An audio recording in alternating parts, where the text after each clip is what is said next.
তাজিংডং থেকে আমরা ফেরার পথ ধরেছি। এখানে আমরা কিছুক্ষণ বসলাম, ছবি টবি তুললাম, এখন ফিরছি।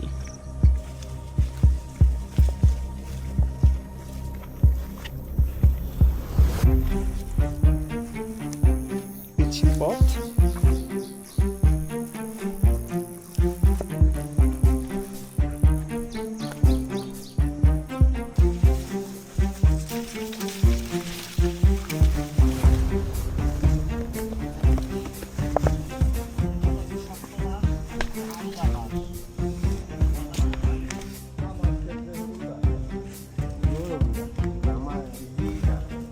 একবার কতক্ষণ পরে পাও কাপ ধরে কপালে লেগে যাক, সমস্যা না, ব্যাপার না, সবাই আসার বিরাট একটা খাইছে বলে।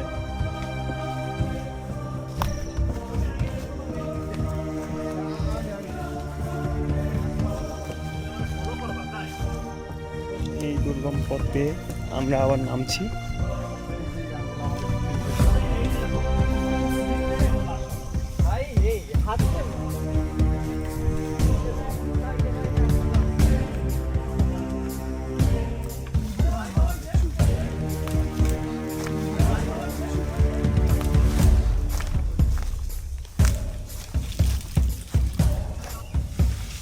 প্রতি মুহূর্তেই, প্রতি পদক্ষেপেই ঝুঁকি। পাশ কাটছেন লাল ভাই, আমাদের গাইড, সবার জন্য। উঠতে অনেকেই বাস ছাড়া অনেকে উঠতে পেরেছেন, কিন্তু নামতে গেলে কষ্ট হবে।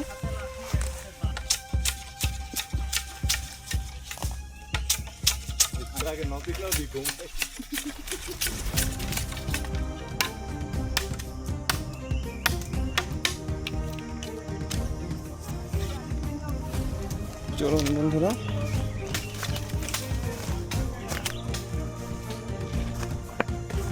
বাস হাতে নিয়ে নিলাম,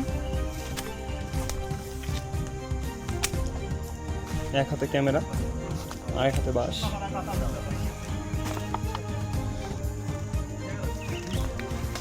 বারংবার আমাদের সহযাত্রী অভিযাত্রীগণ আছাড় খেয়ে পড়ছেন নামতে গিয়ে, প্রতি পদক্ষেপেই।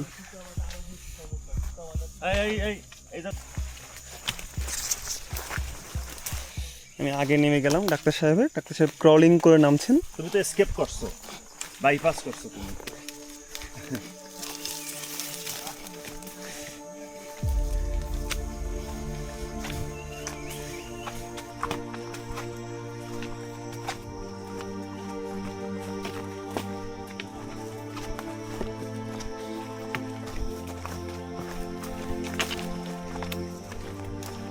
এই পথ দিয়ে আমরা গিয়েছিলাম বন্ধুগণ, এই পথ দিয়ে ফিরছি। আমরা এখন ফিরে যাচ্ছি শেরকর পাড়ায়। সেখান থেকে ব্রেকফাস্ট করে আমরা রওনা হব থুইসা পাড়ার দিকে। আজকে রাত থুইসা পাড়ায় কাটানোর ইচ্ছা।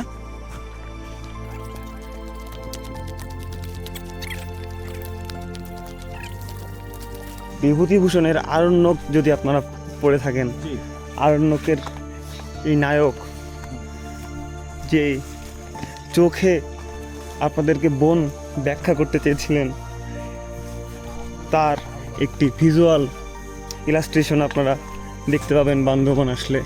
বন একই সাথে কত মায়াবী এবং কত নিষ্ঠুর।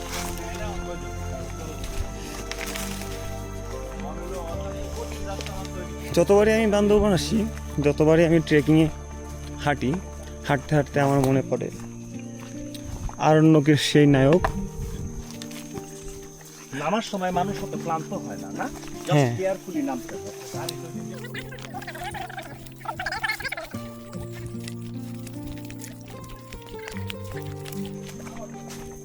বাস আর বাস। এখনো পর্যন্ত বান্দরবানের জঙ্গলে আমি ফলের গাছ খুব একটা দেখিনি। ডুমুর সহ আরও দু এক ধরনের ফল গাছ পাওয়া যায় কদাচিৎ।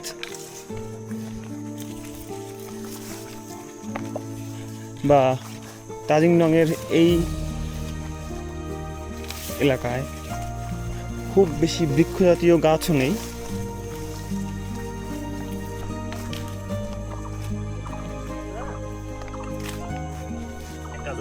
দামের স্যান্ডেল তাও যদি 1000 টাকা দামের স্যান্ডেল 1000 টাকা দামের স্যান্ডেল ভাই এই ট্রেকিং এর লেগে কিনছি।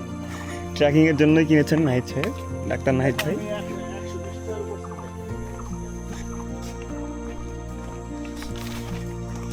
হাতে একটি বাঁশ থাকলে কিন্তু ব্যালেন্স করতে সুবিধা হবে। গাইডকে বললেই গাইড একটি ভালো দেখে বাঁশ আপনাদেরকে কেটে দিবে। সব সময় আমার ব্যাগের মধ্যে একটা স্প্রে আর চশমা থাকে, আমার তো অনেক পাওয়ার। আমি হ্যাঁ আরে বাবা আমার পোষা প্রাণী, তুমি পোষা প্রাণী মাইনা ফেলছেন? না চেতা ছাড় দেন, ছাড় দেন, ছাড় দেন, ছাড় দেন। কি জিনিস? গিরগিটি। ঠান্ডা খাওয়া যাবে না, চলো চলো। যাবে শক্তি দরকার। গিরগিটি না না এই সন্ধ্যা খাওয়া যাবে না। মানুষকে না চিনতে পারার কারণে মানুষকে ভয় পাচ্ছে না। বন্ধুগণ দেখুন, আমি সৌদি আরবে ছিলাম, এখন আমার একটা দোস্ত ছিল আম্মাস, ও আমারে বুঝাই দিলে এই বন বন্ধুগণ এতই বুনো মানুষের সাথে পরিচিত নয়। সারা জীবন বালুতে থাকে, এই জন্য এটা হালাল। তোগো দেশের ঠান্ডা খারাপ, তোরা খাইতে পারবি না। মানুষের সাথে এই বনের জন্তু জানোয়ার কেউই খুব বেশি পরিচিত না হওয়ার কারণে মানুষকে তারা ভয় পাচ্ছে না। এর চেয়ে সুন্দর কি হতে পারে বন্ধুগণ? আবার ওটা শুরু হইলো। উঠবো নামবো, উঠবো নামবো।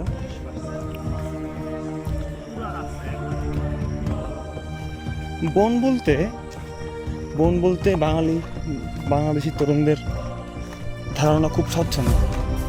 বন বলতে এই যে বৃক্ষরাজি বা অনেক ধরনের গাছপালা এমন কিন্তু আমি খুব কমই দেখেছি। সুন্দরবন থেকে বান্দরবান বা রেমা থেকে কালিঙ্গা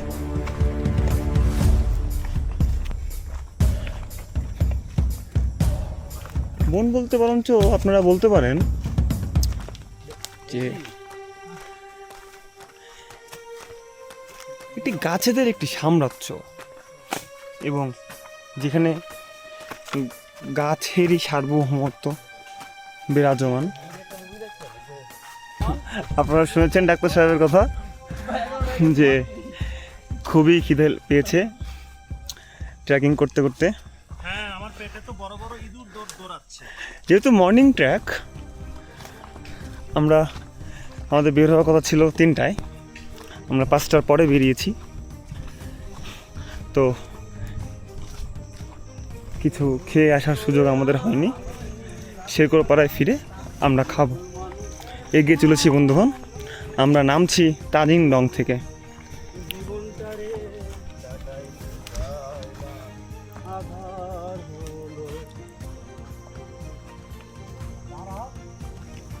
মিথ্যে আশাতে ভুল ভালোবাসাতে, মিথ্যে আশাতে ভুল ভালোবাসাতে নিঃস্ব করে গেলে আমাকে। ভাই তারাইয়ের না ভাই, পিছনে আমরা ভাই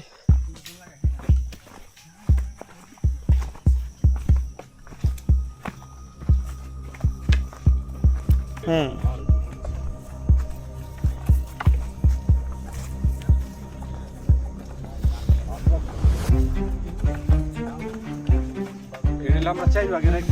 আমরা এখানে এসে কিছুক্ষণ বসবো। এই জায়গায় 4 ভাগের 1 ভাগ এলাম না। এরপর থেকে রাস্তা ভালো হবে।